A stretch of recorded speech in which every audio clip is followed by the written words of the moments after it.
मेरी जान को खतरा है। साबिक वफाकी वजीर मुराद सईद ने सदर मुमलिकत को खत लिख दिया। मुराद सईद ने खत में लिखा कि अगस्त से अब तक मुझे जान से मारने की कई दफा मंसूबाबंदी की गई और इस हवाले से मुकामी पुलिस ने मुझे आगाह किया, बल्कि डीर और बाजोड़ के दौरे कैंसिल करने का भी कहा गया।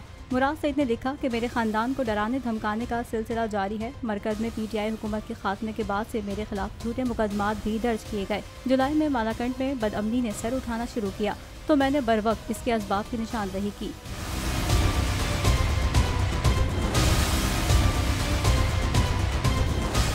उन्होंने कहा, मेरा ईमान है कि जिंदगी और मौत अल्लाह के हाथ में है। सदर मुमलिकत से मामले पर नोटिस और जरूरी एक्शन लेने की इस्तदा है। 12 जुलाई को अरशद शरीफ ने भी आपको खत लिखा, किसी ने नोटिस लिया, ना ही अरशद शरीफ के खदशात को संजीदगी से लिया गया।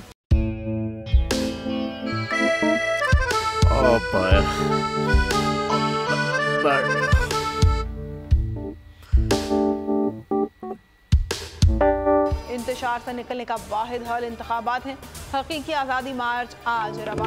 हाँ, आयत के मुताबिक अगर आप उसको ये रिपोर्ट दे दे तो मैं आपको अपनी 4 सीटें दे दूंगा। मौलाना हाँ साहब, वो जो रिमोट हमें दे दे और वो जो नीली पीली चैनल है वो लगाए।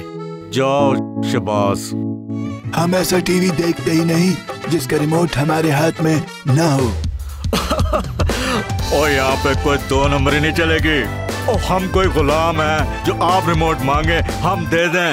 Absolutely not. यहाँ पे सिर्फ पाकिस्तान का नंबर 1 चैनल चलेगा, बोल, जो हकीकी सहाफत की जंग लड़ रहा है। पाकिस्तान के लिए कोई और नहीं, सिर्फ बोल खड़ा है। आप सब भी बोल देखें।